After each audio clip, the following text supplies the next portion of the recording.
오늘 첫째 주 둘째 날입니다.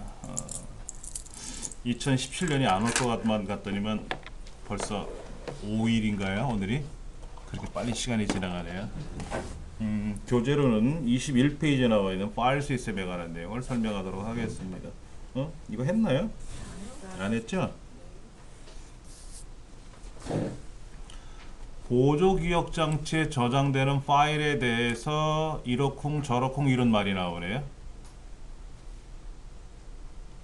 우리가 내 컴퓨터 창에 가시면은 이런 폴더들이 보이잖아요. 그렇죠? 내 문서에 가도 무슨 폴더가 보이고 그 폴더에 들어가면 무슨 파일이 보이고 뭐 없을 수도 있고 있을 수도 있고 그렇죠? 이런 것들이 있어요. 이게 어떻게 알고 찾을까요?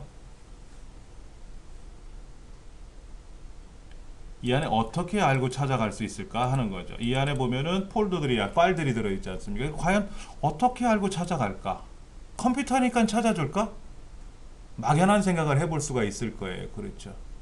그러니까 파일 시스템이란 말은 뭐냐면은 우리가 흔히 알고 있는 USB 메모리나 하드디스크, 외장 하드디스크라든지 이런 보조 기억 장치에 들어있는 파일과 폴더에 관한 주소, 위치, 저장되어 있는 파일이나 폴더에 대한 위치, 주소, 용량, 속성, 그러한 것들을 저장해 놓은 하나의 출석부.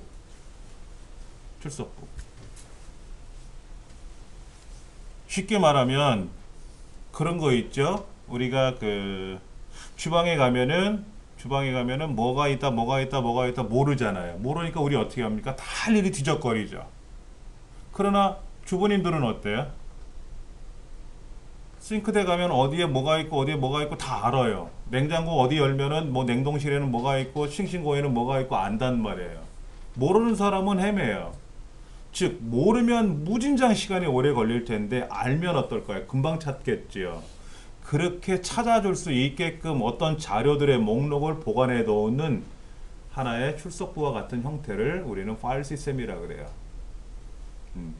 그런데 그것이 처음에는 16비트로 지정된 16비트 파일 얼로케이션 테이블이라 그래요. 파일 얼로케이션 테이블. 하나 메모를 해 드릴게요. 파일 얼로케이션 테이블. 그러니까 파일이 어디에 있는지 위치를 지정해 놓은 곳, 그런 거. 줄여서 FAT라고 하는데 그 FAT가 처음에는 16비트로 시작을 해서 그 다음에는 FAT 32비트로 나중에 들어가다가 NT가 사용하는 파일 시스템이 생겼어요. NT라는 말은 뭐냐면요, New Technology의 줄임말인데 여기서 NT는 서버용 윈도우. 우리가 네이버에 접속을 하잖아요. 네이버는 쉽게 말하면 우리가 사용하는 윈도우 7, 윈도우 8, 윈도우 10 이런 걸 쓰지는 않아요. 네이버나 구글이나 다음은 사실은 리눅스라는 운영체제를 사용합니다. 서버용 운영체제가 따로 있어요. 그런데 서버용 윈도우라고 해서 마이크로소프트사가 개인용 윈도우가 아닌 관리용 윈도우를 따로 만들었어요. 그거를 우리는 NT라고 불러요. 윈도우 98 이게 아니라 예전에 윈도우 NT, 윈도우 2000, 윈도우 2003, 윈도우 2008 하는 그러한 서버용 윈도우가 따로 있거든요. 얘네들은 개인 사용자가 사용하는 FAT 시스템보다는 훨씬 빨리 움직여야 되거든요. 우리가 사용하는 PC는 나 혼자 쓰지만 서버는 사용자가 이런 것 저런 걸 요청하는 사람이 한둘이 아니거든요. 여러분이 네이버에 접속하면 네이버에 접속하는 사용자가 한두 명이겠습니까? 수천만 명이 접속을 한단 말이에요. 한 대 컴퓨터에 접속되는 건 아니겠지만 예를 들면 하나의 컴퓨터에 한 100여 명의 사용자가 접속을 해요. 그 많은 사용자가 각자 원하는 명령을 걸 거 아닙니까? 내 전자우편을 찾아봐라. 나는 이렇게 검색을 하고 쟤는 저렇게 검색을 하고 그럼 그때그때만 다 알려줄래니까는 얼마나 빨리 움직여야 되겠습니까?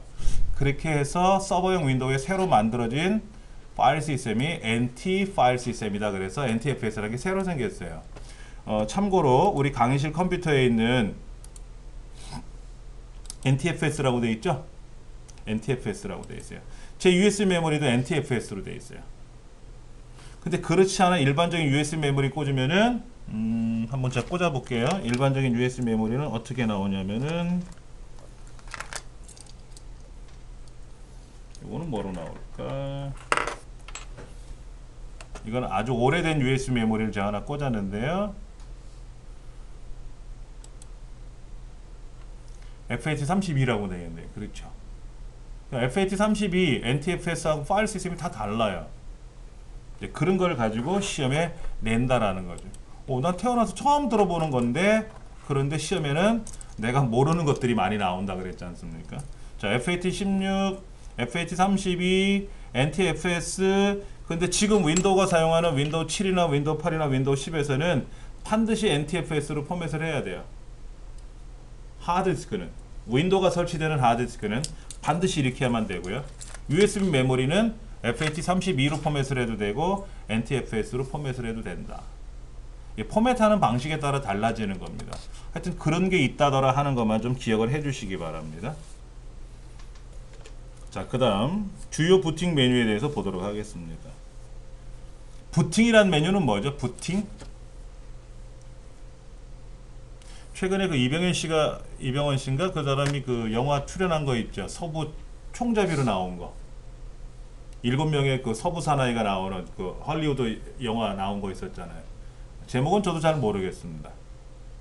우리 흔히 말하는 서부의 총잡이, 서부의 그 목동들이 있잖아요. 그 사람들이 장화를 신죠. 우리 흔히 말하는 부추. 그 부추 옆이나 뒤에 보면 손잡이 있는 거 아세요, 혹시요?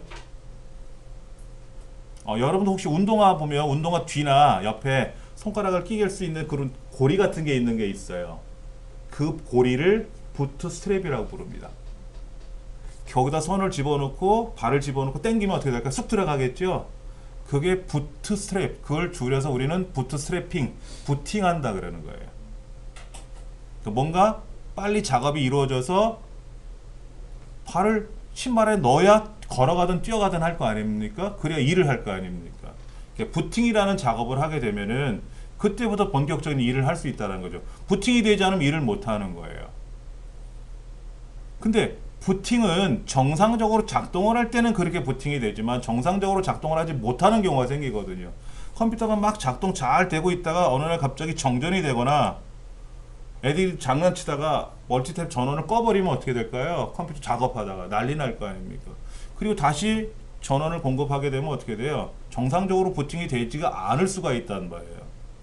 그때 컴퓨터 복구 모드로 들어가겠습니까? 라고 뜨기도 해요. 그런 부팅 메뉴가 있어요. 그 다음에 정상적으로 작동이 됐다 할지라도 사용자에 의해서 내가 다른 방식으로 부팅을 해서 안에 있는 관리를 하겠다라고 했을 때 전원이 켜지자마자 F8번 키를 누르게 되면 F8번 키를 순간적으로 탁 눌러야 되는데 이렇게 잘 못 맞추게 되면 그냥 전원이 켜지자마자 F8번 키를 똑똑똑똑똑똑 누르시면 돼요. 꼭 누르고 있으면 안 되고 똑똑똑똑똑똑 이렇게. 그럼 그 중에 언젠가는 한번 딱 연결이 되겠죠. 그러면 부팅 메뉴가 떠요. 안전 모드, 영어로는 세이프 모드라고 하고 안전 모드, 뭐 부팅 로깅 사용 모드 이러한 메뉴들이 쭉 떠요. 이 메뉴들의 이제 의미가 뭔지를 우리가 알아야 되는데 첫 번째 뭐 안전 모드라고 하는 것은 컴퓨터 상에 뭐가 제대로 작동되지 않는 것 같아요. 오작동을 하는 것 같아. 그럴 때 비정상적으로 작동할 때 컴퓨터 내부를 해결하기 위해서 사용하는 방식인데 이때 안전 모드로 작동을 하게 되면 인터넷도 안 되고 소리도 안 나고 통신도 안 되고 아무것도 안 돼요. 오로지 하드디스크만 인식을 해요. 윈도우만 작동되는 거예요. 예. 아무리 멋있는 모니터, 큰 모니터를 사용한다 할지라도 해상도도 800에 600으로 뚝 떨어져 버리고요. 그 상태에서 이제 내부적으로 점검을 하고 정상적으로 다시 부팅을 해야 되겠죠. 부팅 로깅 사용 방법은 뭐냐면요. 우리가 부팅을 하게 되면은 과정이 굉장히 많은 과정을 거쳐서 부팅을 하게 되거든요. 예를 들어서 10단계 과정을 통과를 해야만이 부팅이 된다고 한다면 어느 단계에서 이유가 뭔지 모르겠지만 멈추더라 이거죠. 컴퓨터가 멈춰. 부팅이 안 돼. 그러면 어느 단계에서 멈췄는지 우리 모르잖아요. 아침에 일어나서 밥을 먹으려고 세수를 하고 밥을 먹으려고 밥상에 앉았는데 갑자기 배가 아파요. 이 배가 어떻게 아픈지를 내가 어떻게 알아? 화장실 갈 배인지 아니면 전날 무슨 뭐 18대 1로 뭐 격투기를 해갖고 다친 배인지 모르지 않습니까? 근데 이 부팅 로깅 사용을 하게 되면은 사용자 뱃속에 몸속에 프로그램이 담겨지는 거죠. 1단계 뭐 호흡기 이상 없음, 2단계 뭐 어디 뭐 심정지 없었음, 뭐 3단계 뭐 뇌 활동 이상 없음, 뭐 그런 걸 정지한다고 생각해 보세요. 그래서 부팅이 되는 과정에 6단계 어느 과정에서 멈췄다라고 기록이 돼요.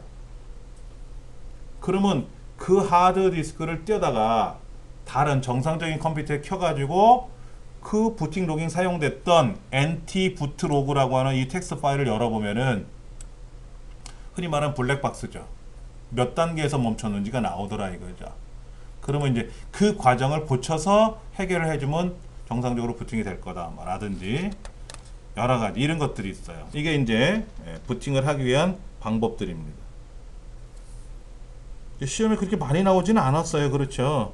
그러나 이런 게 있다더라 하는 건 꼭 알고 계셔야 돼요. 자, 문제지 보면 이렇게 나오네요. 부팅 방법을 선택하기 위해서 사용하는 기능 키는 뭐냐? F8번 키라 하는 거. 네. 안전 모드로 시스템을 부팅을 하게 되면은 해상도가 나오는데 800이 600이다. 맞나요? 자, 그 다음 바로가기 키라고 하죠. 네, 핫키라고 하는데 숏컷 키라고도 합니다. 숏컷 키. 우리가 흔히 말하는 단축 키라고도 얘기를 해. 과거에는 단축 키라고 불렀는데 지금은 바로가기 키라고 부르고요. 즉 F1번, F2번, F3번, F4번서부터 F12번까지 있죠. 그렇죠. 예, F1번은 도움말, F2번은 이름 변경, F3번은 검색, F5번은 최신 정보. 이런 경우. 그 다음에 F6번, F7번, F8번 여러 가지가 있는데 하여튼 요 네 가지 정도 기억을 하셔야 될 테고요. 그 다음에 나오는 Alt 키를 누른 상태에서 좌우 화살표를 움직이면은 어떻게 되는지. Alt 키를 누른 상태에서 ESC 키를 누르면 Alt 키 누르고 ESC를 누르면 제가 지금 뭐가 돼 있죠? 메모장 하나 열어놓고 메모를 한 게 있는데 이거랑 요거랑 왔다리 갔다리 해요. Alt하고 ESC를 누를 때마다. Alt하고 탭을 누르면은요 화면 밑에 뜨네. 여기 바탕화면, 레코딩, 요약, 지금 교환, 메모장, 바탕화면 이렇게 왔다리 갔다리 해요. 예. 자, 그런 게 화면에 나타나네요. Alt하고 엔터를 누르면 Alt하고 엔터라는 건 뭐냐면은요 예를 들어 내 컴퓨터 창에 있는 어느 파일을 봤어요. 파일. 여기에서 오른쪽 누르고 속성을 보거든요. 우리가 속성. 이 속성을 보면은 이 파일은 언제 생성이 됐으며 이런 것들이 정확히 보여요. 예. 예를 들면 폴더가 있는데 폴더. 자, 이 안에 폴더가 들어있어요. 이 폴더. 이 폴더 안에는 파일이 12개가 들어있대요. 그리고 이 폴더에는 크기가 약 3.43MB 정도 된대요. 그런 것들이 들어있어요. 그 다음에 제가 지금 보여드린 이 교환은 정확히 말하면 2016년도 10월 13일 날 만들었고요. 근데 만들었는데 수정은 2015년 달에 12월 달에 수정했대. 이상하네요. 그렇죠? 예. 현재 위치는 제 USB 메모리에는 어느 폴더에 들어있다고 나와 있고요. 연결 프로그램은 아도비 리더, 아크로벳 리더로 연결이 되어 있다고 나와 있고요. 보안. 이거를 모든 사용자나 이 파일을 볼 수 있는 모든 사용자나 다 볼 수가 있고 또 자세히 보면은 어쩌고 저쩌고 이런 세밀한 정보가 보이는 이걸 우리는 등록 정보, 속성이라 그래요. 그 속성을 볼 때 Alt 엔터 치면 된다. 우리는 마우스 오른쪽 버튼 눌러서 속성을 봤지만 키보드로 할 때는 뭐로 한다? Alt 엔터. 마우스는 동작이 많지가 않잖아요. 클릭, 더블 클릭, 마우스 오른쪽 버튼 누르는 거 이런 거 외에는 별다른 특징이 없잖아요. 사용 방법이. 근데 키보드는 너무나도 다양하잖아요. 그래서 컴퓨터에서는 이 키보드에 관한 것들을 시험에 많이 난다. Alt 엔터는 대화 상자, 속성 대화 상자를 열 때 사용하는 거다. Alt 스페이스바는 뭐냐면요. 바로가기 메뉴를 표시한대요. Alt 스페이스바. 자, 여기다 놓고 Alt하고 스페이스바를 누르면 여기 뭐가 열리네요. 여기 여기 누르면 뭐가 열려요. 여기 아무것도 없죠. 왼쪽 모서리에요. 얘를 클릭하면 이름 메뉴가 뜬대요. 근데 여기를 더블 클릭하면 얘가 종료가 돼요. 어떤 창이 열렸는데 인터넷을 실행하면 여기 인터넷 아이콘이 여기 보이고 왼쪽에 아무것도 없죠. 여기 더블 클릭하면 종료가 돼요. 지금 네이버가 안 열려서 그런 건데, 예. 더블 클릭하면 종료가 됩니다. 여기가. 그러니까는 다른 프로그램을 실행했어요. 여기도 더블 클릭하면 종료가 돼요. 예. 어디라고요? Alt 스페이스바 활성창의 바로가기 메뉴. 활성창이라는 건 현재 화면의 제일 위에 올라와 있는 화면입니다. 이 화면에 바로가기 메뉴가 표시되는 곳이 저 왼쪽 모서리, 제일 입구 앞부분에 여기 있는 걸 말하게 돼요. 여기 가서 닫기를 눌러도 되지만 더블 클릭해도 닫혀진다는 거. 그 다음에 Alt F4가 창 종료하는 겁니다. 그러니까 내가 인터넷을 하다가 갑자기 마우스가 작동이 안 돼요. 그럼 어떻게 합니까? 키보드로 명령을 걸어야 되지 않습니까? 그럼 Alt F4번 누르면 닫기가 돼요. 그 다음에 Alt 프린트 스크린 키가 있어요. 여러분들 프린트 스크린 키 어디나 찾아보세요. 이거 프린트 스크린 키 F12번 오른쪽에 있어요. 한번 찾아보세요. 키보드에서 실제 키보드에서 F12번 키 오른쪽에 보면 PRT-SCN이라고 되어 있을 거예요. PRT-SC. 우리 강의실 거는 PRT-SC라고 되어 있고 다른 어디는 PRT-SCN이라고 되어 있는데 과거에 윈도우 이전에는 게임을 하다가 아니면 컴퓨터로 무슨 작업을 하다가 이걸 딱 키보드를 누르면은요 프린터가 척척척 찍어줘요. 화면을 프린터로 인쇄하는 명령이었습니다. 그러다가 이제 윈도우로 넘어가면서 잘못 누르게 되면 계속 프린터가 작동될 거 아닙니까? 그러니까 그것도 좀 흉하다. 그래서 바뀐 기능이 뭐냐면 현재 보고 계시는 요 화면을 그리고 눌렀어요. 제가요. 그림판에 어디 한번 가볼게요. 그림판에 가서 붙여넣기를 하게 되면은요 지금 보고 계시는 화면이 그대로 복사가 돼서 붙어 들어오는 겁니다. 우리 엑셀 책 같은 경우 보면은 컴퓨터 화면이 많이 나와 있잖아요. 중간중간에 엑셀 화면 창이 많이 나와 있잖아요. 이거를 우리가 캡처한다 그래요. 캡처. 그래서 이 책을 만드는 저자들은 작업을 하다가 이제 교환에나 책에서 보여주고 싶은 내용이 있으면 프린트 스크린 키를 눌러요. 근데 지금 만약에 제가 요렇게 해놓고 작업을 하잖아요. 그럼 요것만 보여지는 게 아니라 얘하고 저 밖에 있는 것까지 다 보여주거든요. 예를 들면 계산기가 있는데 계산기는 창이 되게 작잖아요. 이 상태에서 프린트 스크린 키를 누르면은 되게 보기 싫게 계산기 창도 나오고 다 보이게 돼요. 지저분하게. 그런데 요 계산기만 내가 복사하고 싶을 때는 Alt 키 누르고 프린트 스크린 키를 누르는 겁니다. Alt하고. 그러면 이제 계산기에서 붙여넣기를 하게 되면은요. 보시다시피 요 계산기 요거만. 이거 그림입니다. 자, 예를 들어서 아래 한글에 가서 붙여넣기를 하게 되면은 방금 전에 보셨던 계산기 창만 딱 보이는 거죠. 그러면 이제 여기다가 저자가 뭐라고 쓰죠. 이때 복이라는 메뉴는 뭐고 편집이라는 메뉴는 뭐고 이때 여기에 MC는 뭐고 MR은 뭐고 이런 걸 설명을 해 놓겠죠. 교재에다가. 그렇게 만들 때 쓰는 게 프린트 스크린 키, 즉 캡처한다 그랬죠. 화면을 캡처한다고 보통 얘기를 하는데 그 캡처하는 프로그램이 기능이 바로 PRT-SCN이다. 근데 PRT-SCN은 보이는 화면 전체가 다 캡처가 되는 거고 Alt 키를 누른 상태에서 프린트 스크린 키를 누르게 되면은 활성창 제일 위에 올라와 있는 창 아무리 작던 크던 그 하나만 캡처가 된다 하는 거. 프린트 스크린 키 바로 밑에 있네요. 그렇죠? 예.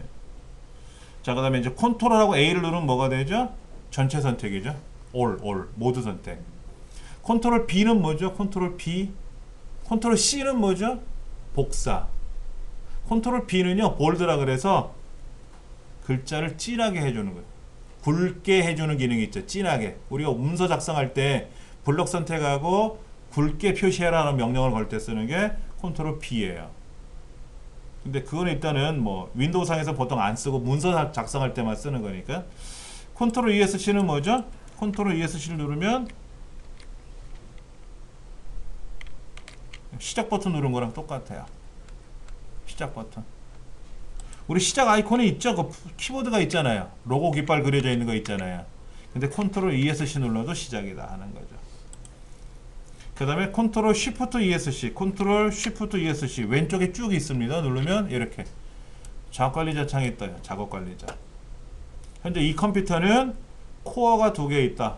2기통 엔진이고 현재 메모리를 이만큼 쓰고 있고 CPU는 요만큼 돌고 있고 현재 작동되고 있는 프로그램 뭐뭐가 지금 현재 작동되고 있고 컴퓨터 내부에서는 이렇게 어마어마하게 내용들이 현재 움직이고 있고 이런 것들을 보여주고 있어요. 네. 작업관리자를 불러오는 기능이 컨트롤 쉬프트 ESC다 하는 거죠. 그 다음에 컨트롤 키를 누르시고 화면에 가운데 보면 휠이 있어요. 휠을 굴리시면은 창이 아이콘이 커지기도 하고 작아지기도 하고 커지죠? 네. 인터넷 실행하면 인터넷 창도 커지고 작아지고 그래요. 엑셀도 그렇고 파워포인트도 그렇고 얘도 마찬가지예요. 얘도요. 휠을 굴리면 커지죠? 굉장히 커졌잖아요. 작아지기도 하고요. 네, 이렇게 사용을 하더라. 창의 크기를 확대 축소할 때 쓰는 건 컨트롤 스크롤. 자, 그 다음에 쉬프트 키 눌러서 하는 게 있는데 우리 딜리트 키 누르면 어떻게 되죠? 삭제할 때 쓰는 거죠. 휴지통으로 넘어가지 않습니까? 근데 쉬프트하고 딜리트 키를 누르면 휴지통에 가지 않고 바로 삭제가 돼요. 바로 삭제가 된다는 말은 살릴 수가 없다는 얘기죠. 그 다음에 마우스 오른쪽 버튼 누르는 거 있지 않습니까? 마우스 오른쪽 버튼 누르는 기능이 Shift F10번이에요. Shift F10번 누르게 되면은 마우스 오른쪽 버튼 누르는 기능과 같아요. 아, 그냥 마우스 오른쪽 누르면 안 되나요? 그런데 마우스 오른쪽을 보이니까 오른쪽 누르는 거지만 안 보이는 사람은 모르잖아요. 그래서 시각장애인들은 Shift F10번을 누른다. 그리고 우리 키보드 중에 오른쪽에 보면은 그 Alt하고 컨트롤 사이에 그 시작 버튼 누르는 거 말고 또 하나 있잖아요. 줄 쳐져 있고 화살표 그려져 있는 아이콘 하나 있죠. 키보드에. 키보드 자리 아래줄에 보시면은 엔터 밑에 있는 거예요. 그게 마우스 오른쪽 버튼 누르는 바로가기 메뉴예요. 그래서 106개 키로 구성되어 있습니다. 106개 키로. 로고 깃발이 있게 되는데 이 로고하고 우리 키보드는 로고하고 약간 좀 다르네요. 그렇죠? 로고를 누르면 시작이고 로고 플러스 D 누르면 뭐가 된다? 로고 플러스 D 그러면 다 최소화가 됐네요. 다 최소화가 됐어요. 로고 플러스 E 누르면 뭐가 된다? 익스플로러 내 컴퓨터 창이 열어준다. 내 컴퓨터 창 열어주는 게 익스플로러. 그 다음에 로고 플러스 F는 뭐다? Find 검색하는 거지. 찾는 거. F3번도 대부분 찾는 거예요. F3번도 찾는 명령인데 로고 플러스 F 눌러도 검색하는 기능 이렇게 뜹니다. 검색하는 거로 또. 로고 플러스 L은 락. 내가 잠깐 외출을 해야 돼요. 아니 잠깐 화장실을 갔다 오려고 그러는데 내 컴퓨터를 켜놓고 가기가 참 불편해요. 그럼 시스템 종료하기도 그렇잖아요. 화장실 갔다 와서 다시 일을 해야 되는데 그때 뭐를 한다? 시작 버튼 눌러서 얘를 잠금하죠. 잠금. 지금은 잠궈봤자 의미가 없어요. 왜? 여기는 패스워드를 안 걸어놨으니까. 근데 일반 사무실에 쓰는 컴퓨터는 패스워드를 걸어놓거든요. 그럼 잠금을 하게 되면 어떻게 된다? 다시 누군가가 파워를 눌러서 켰을 때 패스워드를 물어보게 되죠. 그때 로고 플러스 L 누르면 바로 잠그게 된다 하는 거죠. 그 다음에 M, Shift M 그러면 창을 이전 최소 크기 이렇게 바꾸는 거고요.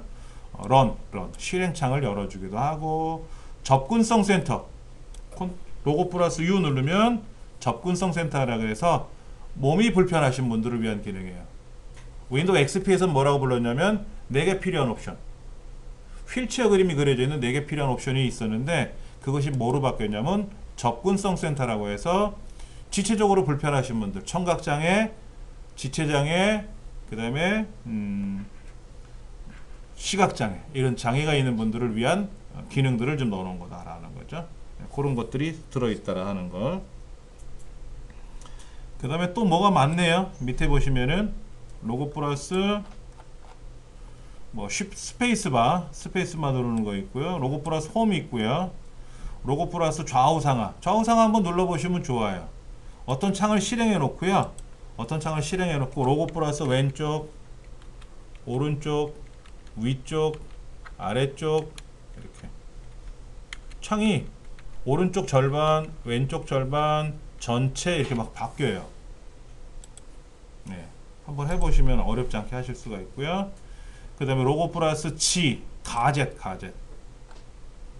뭐 탭키, 로고 플러스 탭키 누르면 이렇게 떠요. 이렇게. 굉장히 있어 보이는데 별것도 아닌 기능이 이렇게 멋있게 보이기도 하죠.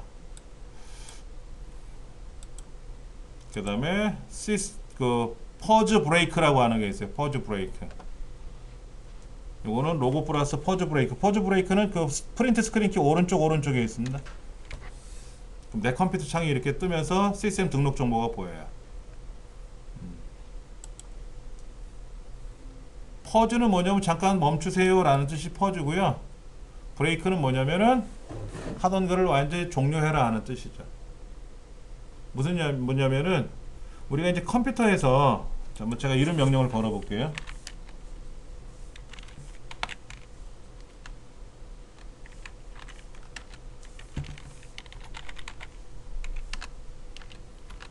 자, 지금 제가 이 컴퓨터상에 있는 모든 프로그램을 다 열어보는 거예요. 파일을. 이 컴퓨터 내에 있는 모든 파일 폴더를 다 열고 있어요. 이때 그 퍼즈 키를 누르면 멈춰요. 다시 누르면 다른 걸 누르면 이제 다시 마저 일을 하게 되고요. 퍼즈 키 누르면 잠깐 멈추는 거죠. 우리가 VTR 재생하다가 퍼즈 키 누르면 착 멈추잖아요. 그런 것처럼. 그러다가 컨트롤하고 퍼즈 키를 누르게 되면은 그 상태에서 딱 종료가 돼 버려요.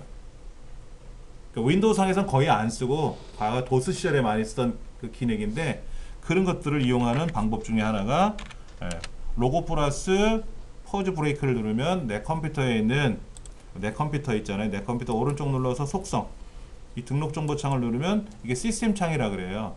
내 컴퓨터는 윈도우가 어떤 버전을 갖고 있고 체험 지수가 어떻게 되고 운영체제가 몇 비트 운영체제고 메모리가 몇 기가고 그 다음에 저 밑에 보면 이제 정품 인증을 받았다 안 받았다 이런 것들이 보이는데 그런 것들을 보여주는 게 시스템 창이거든요. 이거를 보여줄 때 쓰는 게 바로 로고 플러스 퍼즈 브레이크 이런 거다 이거죠.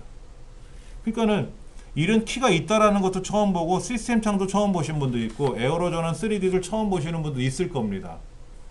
그러니까 댁에 가셔서 한 번씩 해보세요. 이거는 눈으로 읽는 게 아니라 한 번씩 해보셔야 돼요.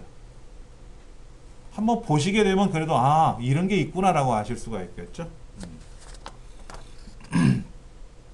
페이지 넘기면 윈도우 7에서 현재 활성화된 윈도우 창만 캡처하는 기능이 뭐다? 라고 문제가 나왔네요.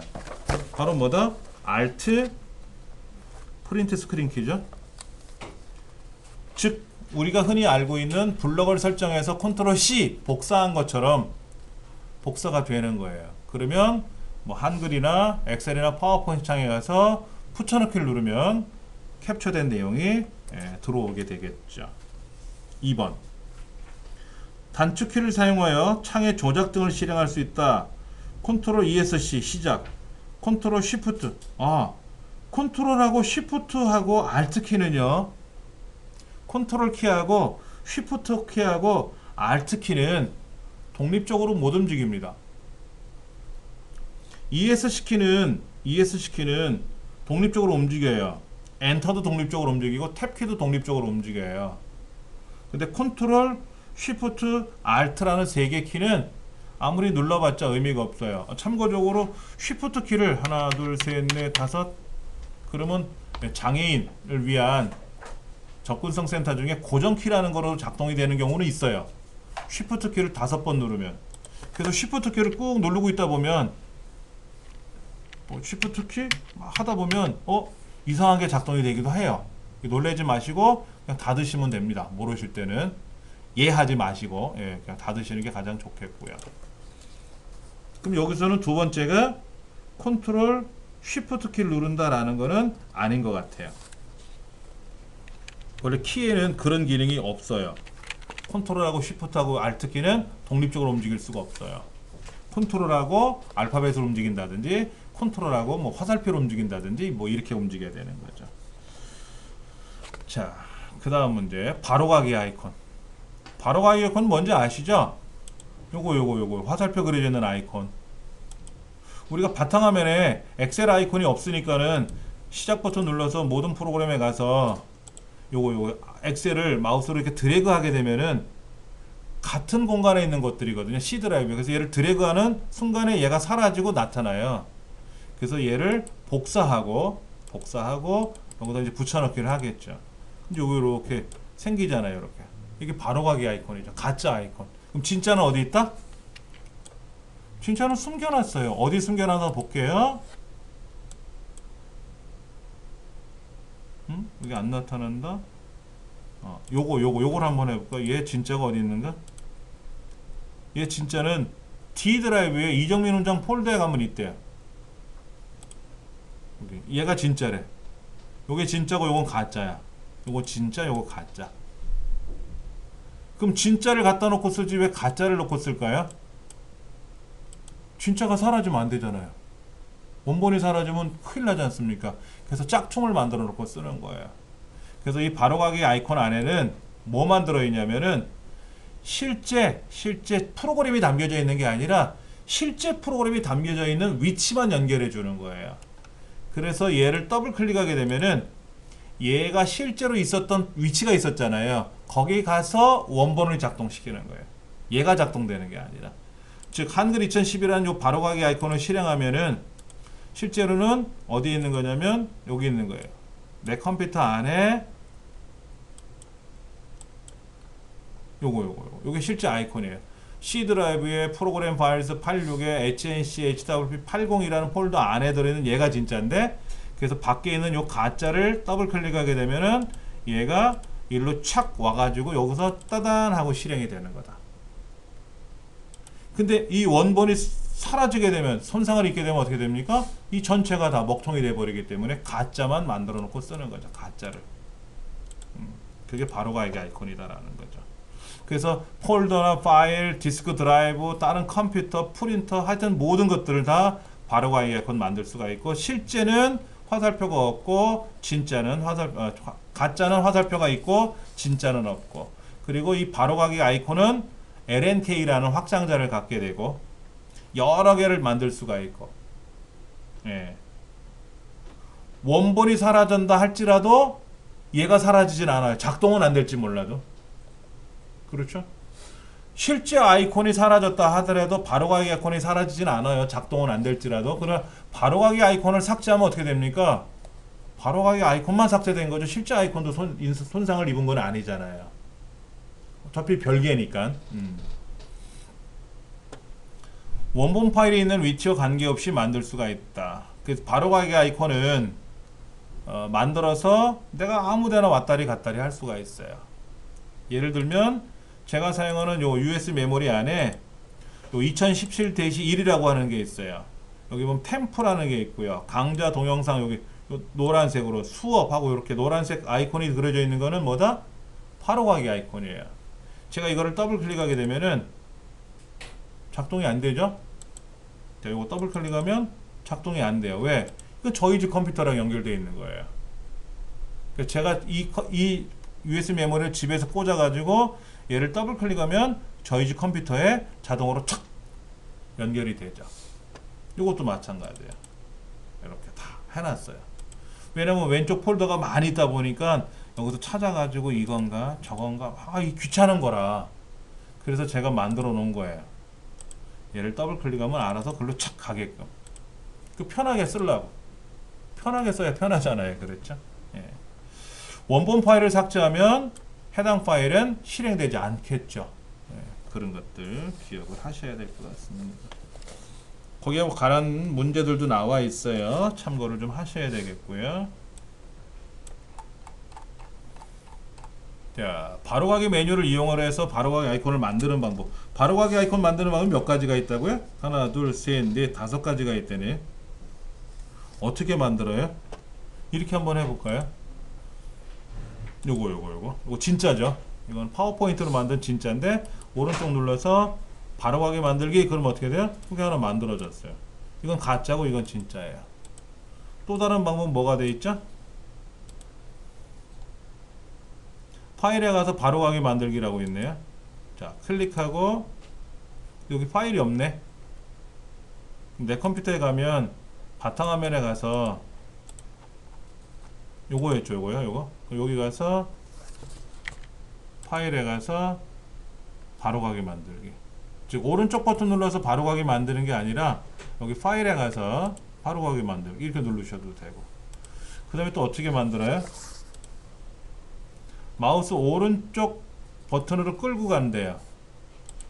마우스 오른쪽 버튼을 가지고 이렇게 오른쪽 마우스 버튼을 끌고 이렇게 딱 띄면 어라? 여기다 만들래? 이렇게 나와요. 그래라. 그럼 만들어져요. 왼쪽으로 이렇게 드래그하면 이동이 되는 거지만 위로 이동이 되지만 오른쪽으로 드래그해서 띄면 마우스 오른쪽 버튼 누르는 옵션 메뉴거든요. 왜? 너 왜 오른쪽 버튼 누르고 움직였니? 라고 묻는 거죠. 그래서 나 여기다 만들겠다 이렇게 하면 되고. 또 하나는 뭐가 있다? 컨트롤 쉬프트 키 눌러서 드래그한다. 드래그는 뭐예요? 이동할 때 쓰는 거죠. 근데 컨트롤 키 누르고 드래그하면 뭐가 돼요? 복사. 쉬프트 키 눌러서 드래그하면 이동. 컨트롤 쉬프트 두 개 다 누르고 드래그하면 바로 가기 만들기. 그 다음에 바로 가기 만든 거를 복사해서 붙여넣어도 되겠죠? 기존에 만들어진 바로 가기 아이콘을 복사해서 붙여넣어도 상관은 없다더라 하는 거죠. 그 옆에 문제가 나와 있으니까 참고해서 좀 보시고요. 작업 표시줄. 작업 표시줄이 어디예요? 작업 표시줄 위치는 알아야 되죠. 제일 밑에. 시작이 들어있는 그 부분 보면 아이콘들 몇 개 있죠? 예, 윈도우 미디어 플레이어라든지 내 컴퓨터라든지 인터넷 창 같은 거 보이지 않습니까?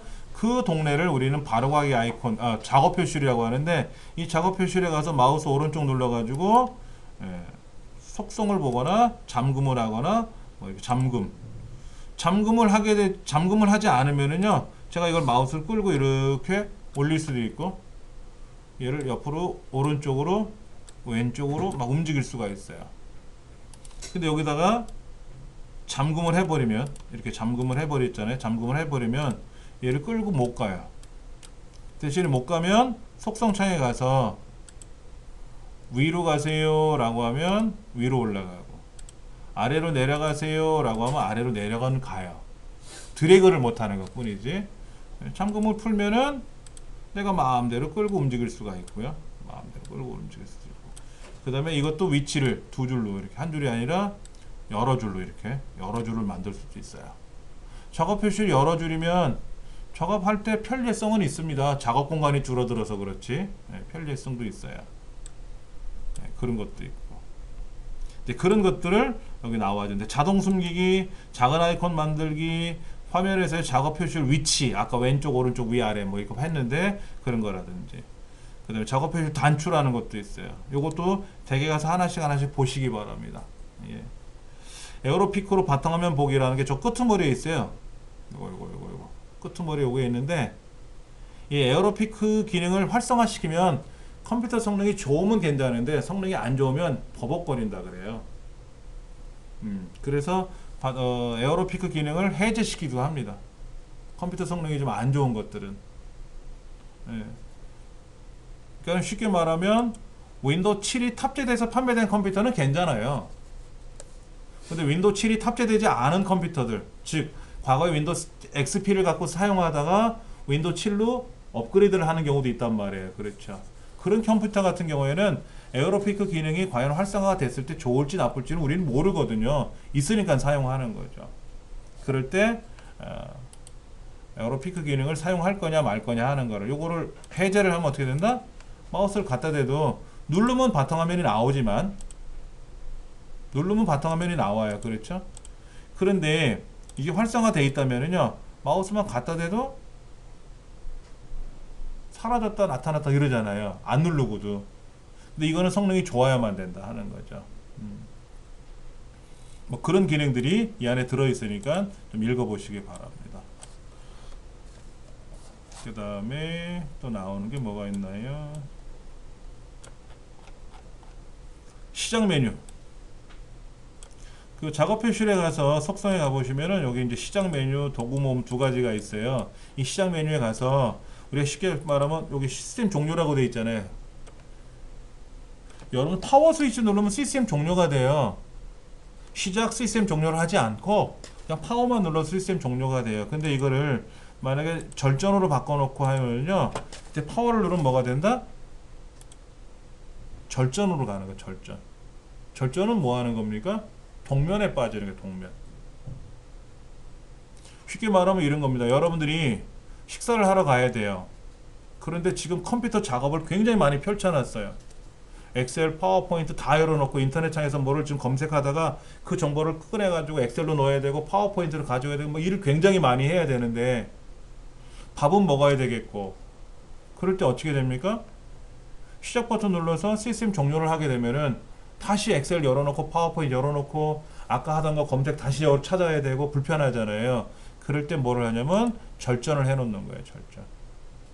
절전을 해놓고 나서 이제 시작 눌러서 절전을 누르게 되면 얘가 절전 모드로 들어가요. 그럼 컴퓨터 종료된 것처럼 보이는데 식사하고 와서 파워를 누르게 되면 아까 하던 위치 그대로 다시 열린다 하는 거죠.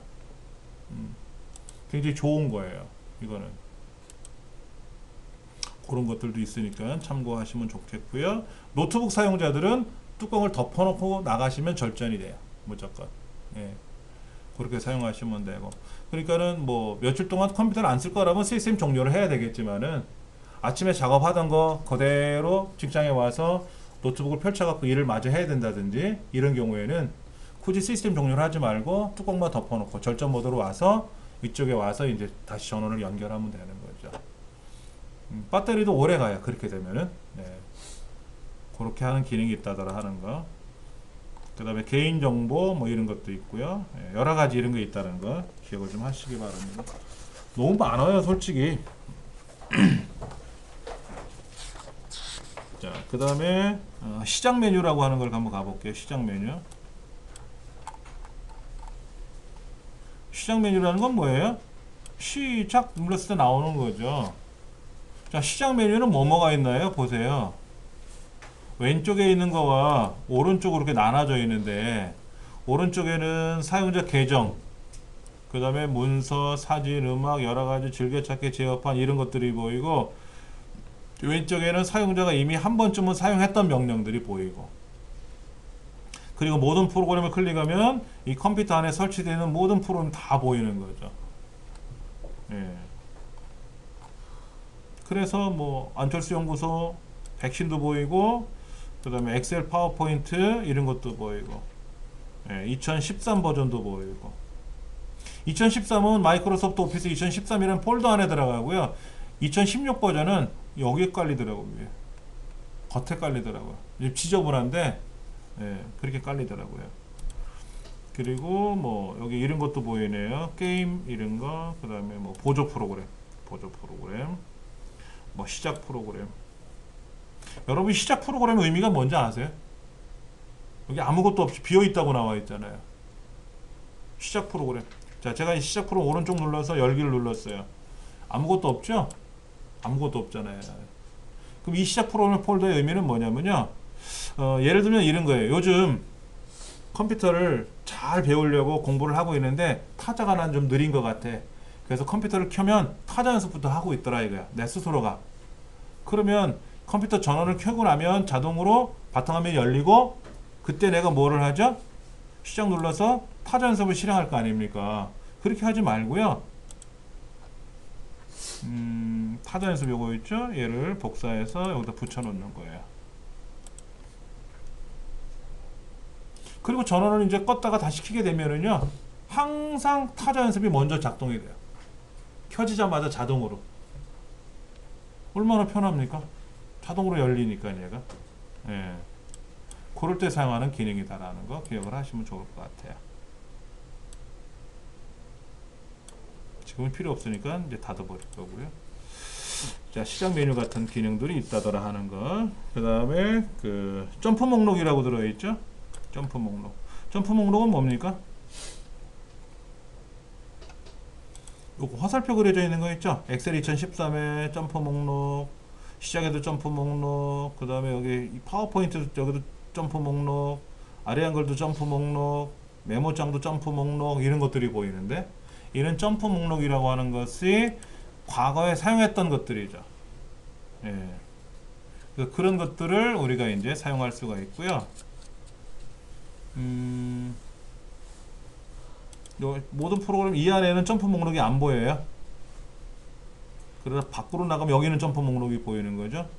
그런데 나는 예를 들어서 여기 연습이라는 거 굉장히 단 중요시 여겨요.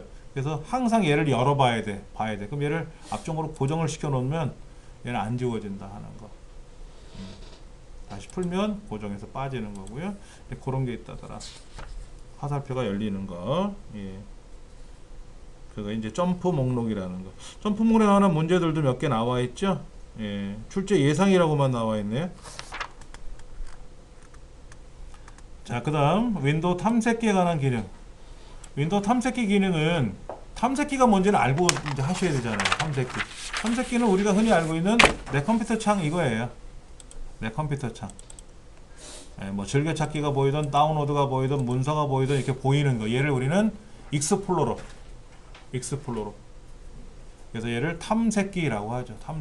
탐색기라고 하니까는 탐색하는 기능을 갖고 있는 프로그램이라는 거죠.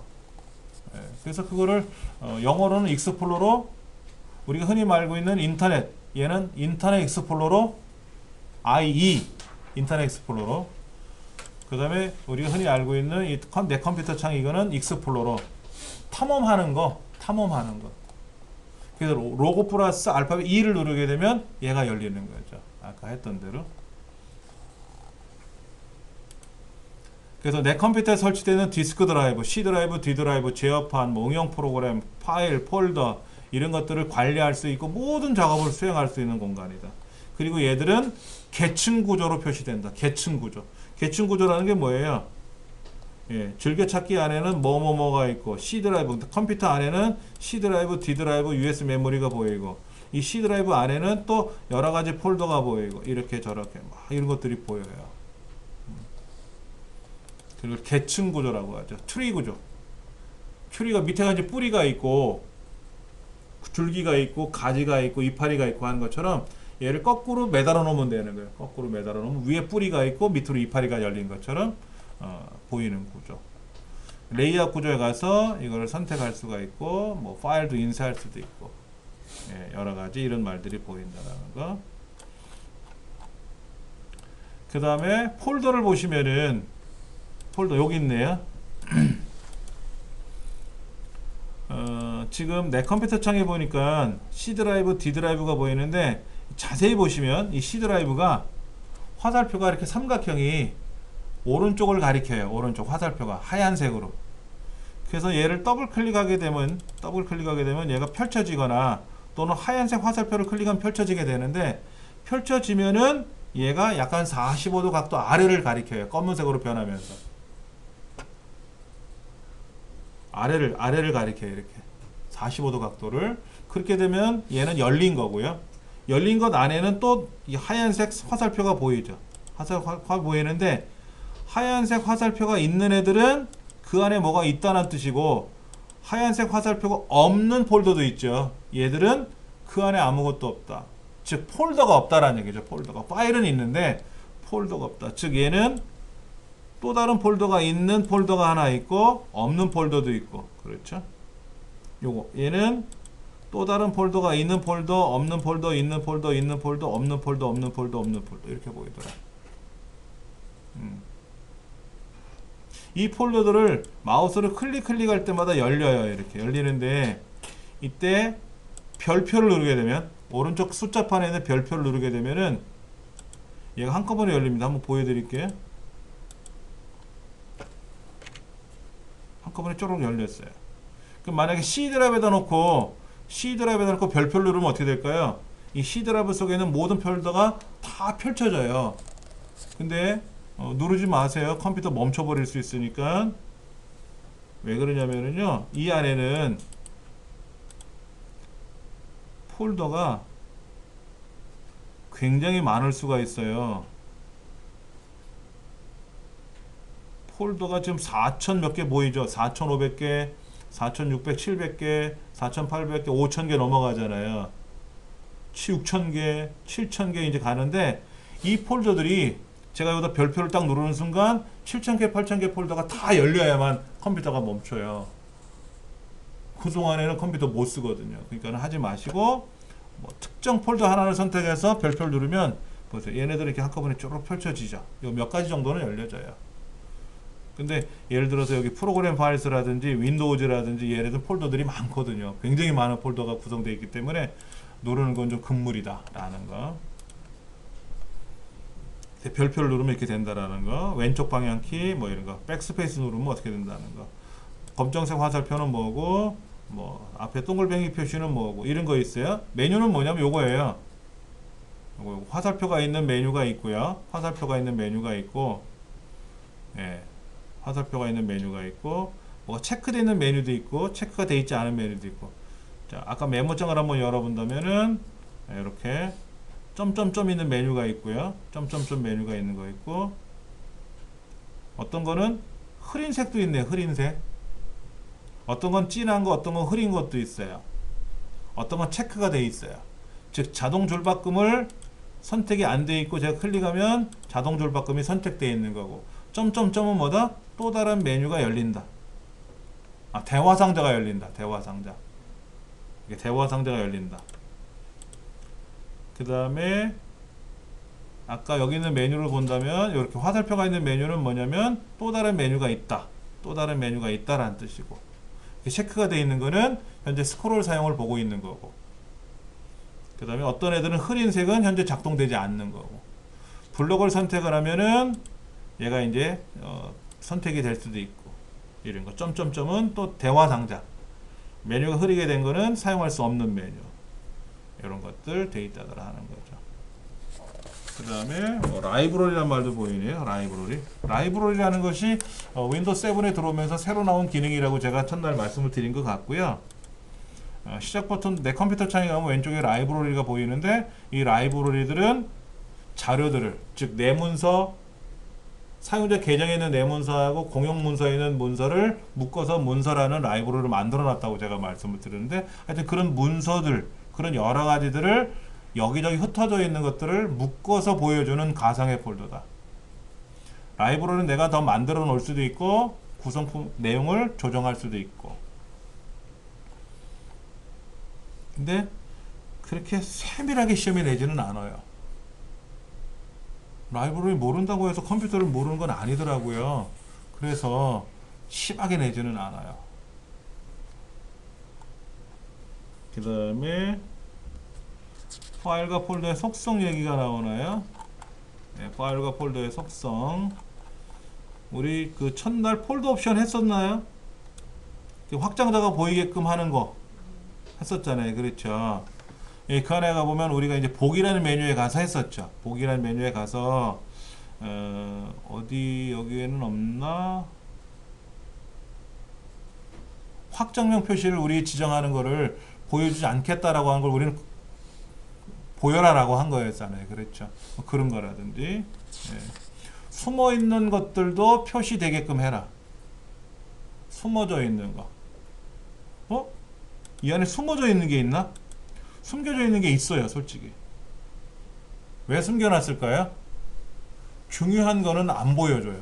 이 컴퓨터 안에 중요한 것들이 있어요. 괜히 보였다가 사용자가 잘못해서 지울까봐 삭제 못하게 숨겨놓은 것들이 있거든요. 근데 그런 것들을 우리가 일부러 보는 경우도 있어요. 근데 초보자일 때는 굳이 안 보는 게 좋고 좀 배우시게 되면 보는 것도 좋고 뭐 그런 기능들을 파일과 폴더 속성에 가서 찾아낼 수도 있고 중요한 거는 요것들이 시험에 좀 잘 나오는 것 같은데 속성은 아까 이제 본 것 같고요. 14번째 그 선택하는 방법이요. 선택하는 방법 중요하게 시험에 좀 나오는 것 같은데요. 한번 볼까요? 잠깐만. 여기 있네요. 하나를 선택한다. 클릭. 뭐 다 아시는 거죠. 여러 개를 선택할 때는 어떻게 됩니까? 드래그 하죠. 그렇죠? 근데 여기저기 돼 있는 거를 할 때는 그걸 비연속적이라 그러죠. 뭐 보여드린다면은 자 이걸 한번 볼게요. 예. 그러니까 마우스로 이렇게 드래그를 잘못하게 되면은 드래그를 하게 되면은 지금 드래그가 되죠. 근데 잘못해서 드래그를 하게 되면은요. 자 지금은 드래그해서 블럭을 잡았어요. 근데 클릭한 상태에서 드래그 하게 되면 어떻게 돼요? 다른 데로 이동해 버렸어요. ITQ라는 폴더가 일로 들어와 버렸네. 예, 큰일 날 뻔했어요. 잘못하면 이동 어디로 도망가 가지고 못 찾으면 이제 필요한 사람들은 수업할 때 이제 애먹는 거죠. 그래서 클릭하고 Shift 눌러서 클릭을 합니다. 처음 거를 클릭을 하고 Shift 눌러서 나중을 클릭해요. 그럼 어디서부터 어디까지 이렇게 불러게 되고, 그런데 나는 흩어져 있는 것만 선택하고 이렇게 흩어져서 그때는 클릭하고 나서 컨트롤 키 누른 상태로 클릭을 하게 되면 비연속적으로 선택하는 거고, 뭐 컨트롤 A 누르면 전체 선택하는 거고, 이때 컨트롤 키 눌러서 다시 클릭을 하면 걔는 또 빠지고.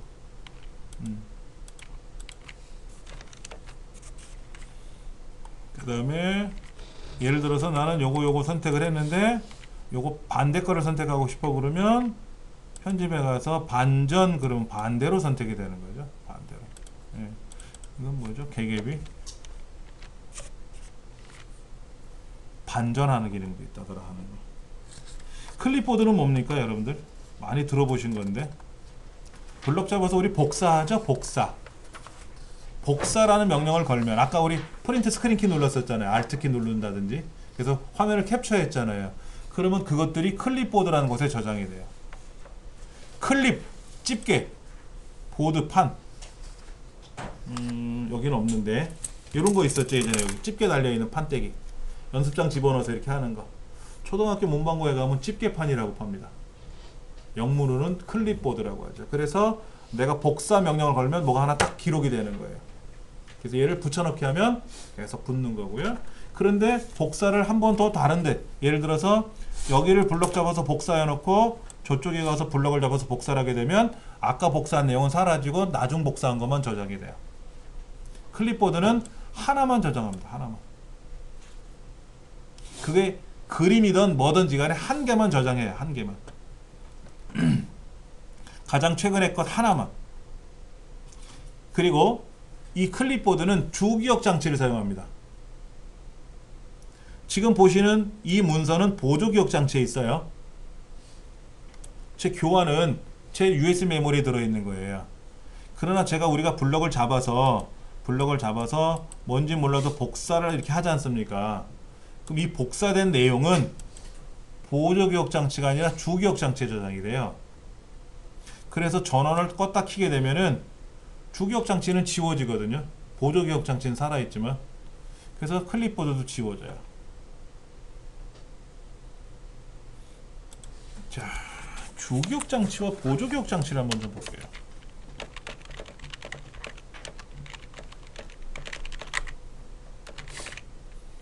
사람으로 말하면 주기억 장치는 뭐죠? 뇌예요, 뇌. 보조기억 장치는 뭐죠? 책입니다.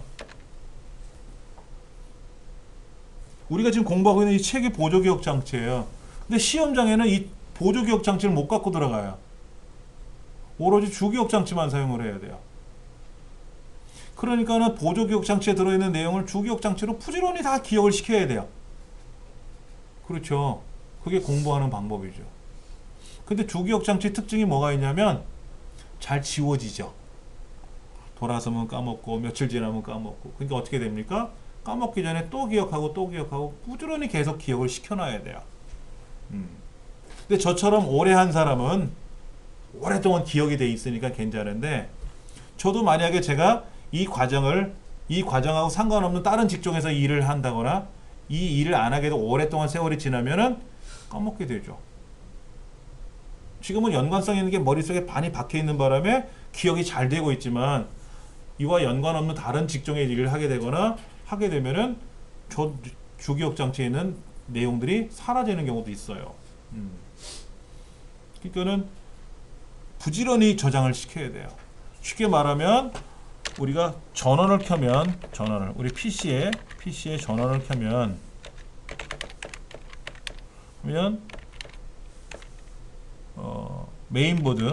메인보드의 그 바이오스에 의해서 포스트 작업을 합니다. 포스트 작업은 뭐냐면은 파워 온 셀프 테스트. 전원을 켜면 스스로 검사를 해요. 여러분 가정에 있는 어느 데스크탑이나 노트북도 전원을 딱 켜자마자 윈도우로 넘어가는 게 아닙니다. 점검을 해요. 기계 점검을. 기계적으로 결함이 있는지 없는지 점검을 하고 이상이 없으면 그때 이제 윈도우로 부팅을 하죠. 그렇죠.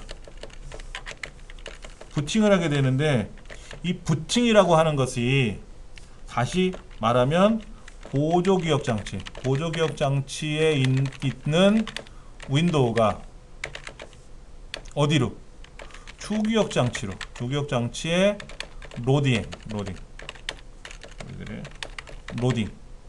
불러오는 거예요. 로딩 된다 이런 뜻이에요. 이 컴퓨터 안에 C 드라이브가 들어있는데 이 C 드라이브 안에 윈도우 영역이 있단 말이에요. 윈도우 영역. 얘가 어디로? 주기억장치로 들어오는 거예요. 그래서 짠짜라짠 하고 바탕화면이 열리는 겁니다. 자, 그 다음에 우리가 또 어떤 일을 하게 됩니까? 이 일을 하고 나서 엑셀을 실행하죠. 엑셀을 실행을 합니다. 그럼 엑셀이라는 건 어디에 있던 거예요? 보조기억장치에 있던 엑셀 프로그램이 주기억장치에 로딩된 거예요. 주기억장치에 불러와진 거예요. 그래서 이 주기억장치가 하는 역할은 뭐냐면요. 현재 내가 사용하고 있는 윈도우가 작동되고 있고요. 지금 제가 보여드리는 메모장. 이 메모장도 사실은 보조기억장치에 있었던 거죠. C 드라이브에 있던 거예요. C 드라이브에. 그 다음에 제 교환. 이거 지금 보여드린 이 교환.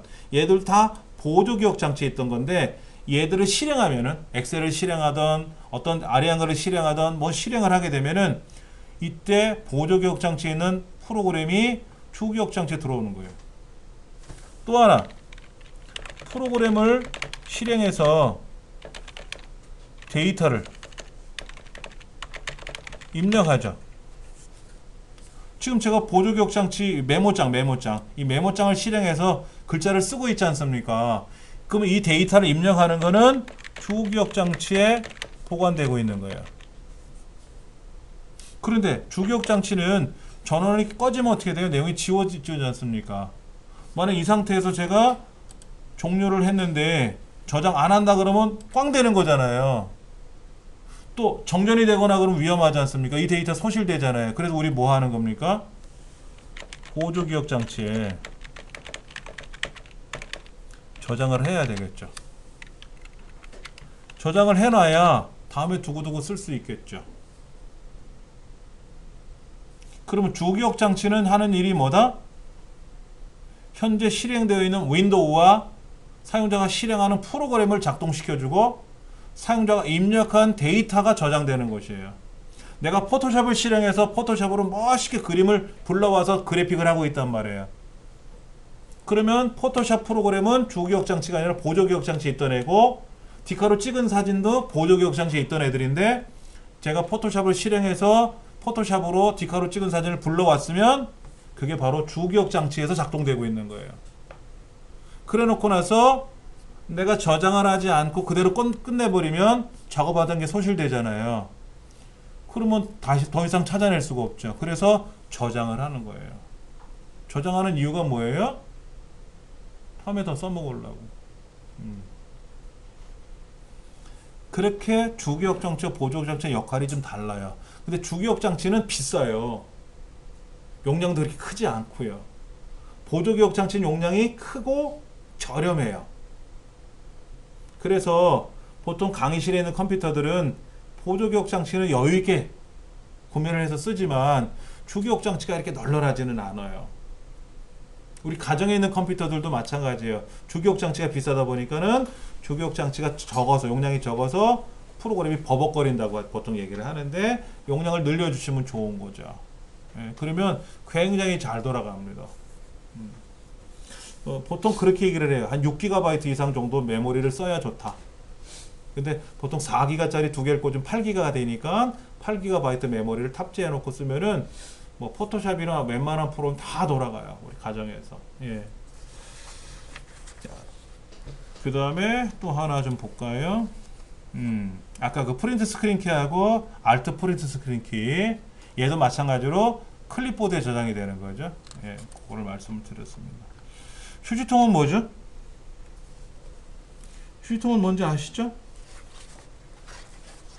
휴지통은 어디 있나요? 우리 교재 26쪽에 나와 있는데 내가 뭐를 모르고 삭제했어요. 일부러 삭제하기도 하죠. 그러면 그 삭제가 실제로 사라지면 위험할 수가 있기 때문에 임시 보관하는 거예요. 삭제된 파일이나 폴더가 임시 보관되는 장소입니다. 그래서 이제 필요 없다 그러면 우리 어떻게 합니까? 휴지통을 이게 지저분하니까 휴지통을 비우는 거죠. 깨끗해지는 거죠. 왜 비웠어요? 휴지통을? 보기 싫어서? 아니에요. 휴지통도 공간을 차지해요. 여러분 가정에도 휴지통 있으시잖아, 대개. 휴지통이 크면 좋아요. 아무데나 획 던져도 휴지통으로 들어갈 수 있어. 주방에 가면 주방에도 우리가 음식물 쓰레기 보관하는 공간이 있고 그 다음에 그때그때 주방에서 사용했던 물건들을 버리는 경우도 있잖아요. 그렇죠. 또 화장실에도 휴지통이 있는 경우도 있고 뭐 방방마다 휴지통이 있기도 하는데 컴퓨터도 마찬가지예요. C 드라이브 따로 휴지통을 만들 수도 있고 D 드라이브 따로 만들 수도 있어요. C와 D 드라이브를 통합해서 휴지통을 만들 수도 있고요. 근데 대부분 5 내지 10% 용량을 갖고 있다. 하드가 1000GB, 1TB 같으면 약 100GB 정도가 휴지통으로 들어가요. 그래서 그걸 줄일 수도 있고 늘릴 수도 있습니다. 조절할 수도 있고요. 디스크 드라이버마다 따로따로 만들 수도 있고 휴지통은 아이콘이 비어있는 상태와 뭐가 들어가 있는 형태를 구분할 수가 있게끔 되어 있다는 거. 이건 대부분 아실 것 같아서 제가 간략하게 넘어가도록 하겠습니다. 휴지통에는 삭제된 파일뿐만 아니라 언제 삭제되는지 그런 정보도 저장이 되어 있죠. 그리고 얘가 어디에서 삭제가 된 건지 원래 있던 위치 원래 있던 위치가 있기 때문에 휴지통에 들어가서 복원 그러면 원래 있던 위치로 돌아가는 거죠. 근데 휴지통의 용량을 초과하게 되면 어떻게 된다? 밀어내기. 가장 먼저 삭제된 것들부터 먼저 사라져요. 자, 휴지통의 크기가 100인데 내가 삭제하려는 게 120짜리예요. 그럼 어떻게 됩니까? 휴지통에 들어가지 못하죠. 바로 삭제가 돼요. 휴지통보다 더 큰 파일을 삭제하게 되면은 휴지통이 가지 못하기 때문에 바로 삭제가 돼요. 이땐 경고 메시지를 보여주죠. 휴지통보다 크기 때문에 들어갈 수가 없습니다. 바로 삭제하겠습니다. 라고 메뉴 화면에 뜨면 그래라 라고 하면 되고요. 삭제된 파일이나 폴더는 보관하기 전까지는 실행할 수가 없어요. 일반적인 파일이나 폴더들은 더블 클릭하면 열리고 실행이 되지만 휴지통 안에 들어있는 애들은 더블 클릭해도 실행이 안 되고요. 얘를 보관을 해서 일반적인 경우처럼 돌려놓기 전에는 절대로 사용할 수가 없습니다. 자, 휴지통에 보관되지 않는 경우도 있어요. 휴지통에 보관되지 않는 경우가 뭐가 있냐면 예전에 사용했던 플로피 디스크 여기서 삭제하게 되면 바로 삭제가 되고요. USB 메모리 보여드릴게요. 자, 아까 제 컴퓨터에 USB 메모리 있다 그랬죠고요. 자, 얘를 제가 오른쪽 눌러서 삭제하게 되면 어떻게 됩니까? 삭제라고 뜹니다. 자, 그러면 내 컴퓨터 창에는 얘를 삭제하게 되면 어떻게 되나 보세요. 휴지통에 버리시겠습니까? 이렇게 떠요. 그러니까 일반적인 하드디스크나 외장 하드는 삭제 명령을 걸면 휴지통에 가지만 USB 메모리에 있는 걸 삭제하게 되면은 바로 삭제. 휴지통에 가지 않는 경우도 있어요. 이게 조심하셔야 되고. 그리고 아까 그 도스 모드라는 거 있었잖아요. 검은 창에서 제가 명령을 걸었는데 거기서 삭제 명령을 걸거나 그렇게 되면 휴지통에 가지 않고요. 네트워크 드라이브라는 게 있습니다. 네트워크 드라이브는 뭐냐면 내 컴퓨터가 아닌 다른 상대편의 컴퓨터에 있는 폴더, 상대편 컴퓨터, 즉 네트워크 상으로 접속을 해서 홈그룹이나 이렇게 접속을 하게 되면 상대편 컴퓨터로 들어갈 수가 있거든요. 네트워크로 이렇게. 여기는 지금 네트워크가 이 061 연결해서 들어가서 지금 활성화되어 있지 않은데 네트워크로 접속을 하게 되면 상대편 컴퓨터가 보이거든요. 그 상대편 컴퓨터에 있는 폴더나 파일을 내가 사용할 수도 있어요. 이때 상대편 컴퓨터 상에 있는 드라이브, 폴더를 드라이브처럼 만들 수가 있어요. K 드라이브, S 드라이브 이렇게 만들 수가 있어요. 그걸 네트워크 드라이브라 그래요. 상대편 컴퓨터 겁니다. 그럼 상대편 컴퓨터에서 삭제해버리면 어떻게 됩니까? 그게 나한테 오지는 않겠죠. 내 휴통으로. 그 사람 컴퓨터에 삭제가 됐으니까 그 사람 컴퓨터 휴통에 갈지는 몰라도 하여튼 내 컴퓨터로 오지는 않아요. 네트워크 드라이브는 남의 컴퓨터 자료입니다. 예. 그리고 Shift 키를 누르고 삭제하면은 바로 삭제가 돼요. 그리고 휴지통의 속성을 아까 그 휴지통 속성이 있었잖아요. 요거에 가서 속성을 요렇게 바꿔놔요. 이렇게. 아니면 얘를 0으로 바꿔놔. 얘를 0으로 바꾸면 뭐가 되는 거예요? 휴지통 있으나 마나라는 거죠. 뚜껑을 덮어놓은 거예요. 0이라는 거니까. 아니면 요렇게. 그럼 휴지통을 안 버린다는 거예요. 휴지통은 폰만 있는 거예요. 휴지통 폐쇄 명령을 걸은 거예요. 이걸 이렇게. 예. 그렇게 해서 명령을 걸어놓으면은 뭐 방법이 없죠. 그 다음에 기존에 있던 폴더에다가 복사를 했어요. 이 통합문서라는 거를 예를 들어서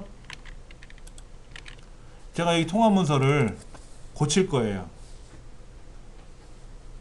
제가 한번 열어볼게요. 자, 여기 이렇게 뭐가 있잖아요. 그럼 제가 이거를 노랗게 칠하고 빨갛게 색깔을 넣을 겁니다. 그리고 저장을 할 거예요. 근데 얘를 복사해서 아까 내 문서 여기다가 붙여넣기 하면 어떻게 될까요? 요거잖아요. 요거.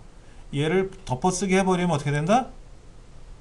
이 안에 있던 거는 아까 제가 색깔 칠해진 거로 들어가 버린 거죠. 그럼 색깔 칠하기 전 상태는 어떻게 돼요? 못 살려요. 그래서 비자금 관련 자료들을 검찰에서 수사 들어오잖아요. 그러면 바보들이 어떻게 하는지 아세요? 얘를 삭제해요. 비자금 관련 자료를 삭제합니다. 이렇게. 그럼 안 보인다고요? 다 찾아내요. 얼마나 똑똑한데. 그럼 제일 좋은 방법은 뭐예요? 깨끗한 파일을 복사해서 붙여버리는 거예요. 비자금 파일에다. 덮어 쓰는 거죠? 그럼 못 찾아요. 이상한 거 가리키는데? 그럼 또 전문가들이 못 찾을까? 근데 실제 그런 적이 있대요. 예전에 삼성그룹에 꽤 좀 오래된 이야기인데, 지금 그 병으로 아파서 누워 계신 이건희 회장이 이제 회장으로 건재하셨을 때, 그 이제 뭐 비자금 관련 수사가 들어왔대요.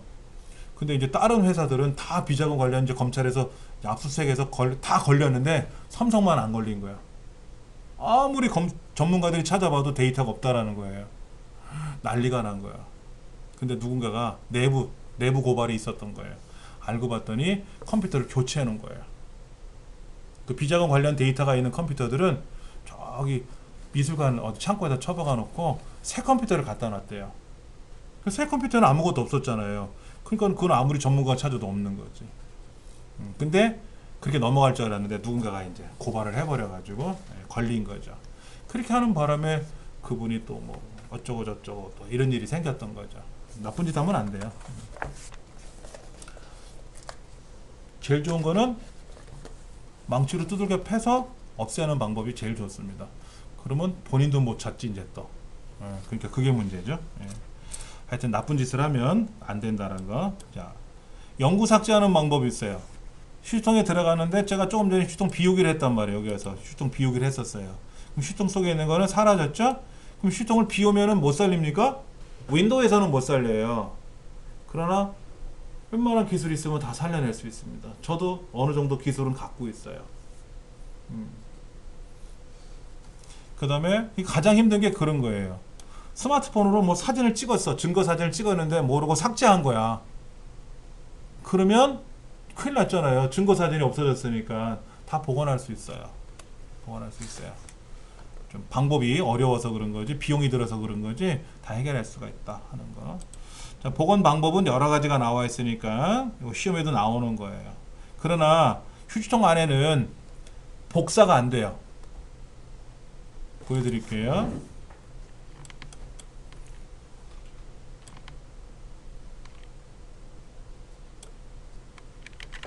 자, 제가 이거를 휴지통에 버렸어요. 여기 버렸는데 얘를 복사라는 명령이 없죠? 잘라내기 해가지고 여기다 붙여넣기 하면 일로 복원이 되는 거예요. 일로 복원이 되는 거예요. 얘를 잘라내기 위해서 내 문서에다 붙여넣기 하면 어떻게 된다? 내 문서로 얘가 복원이 되는 거예요.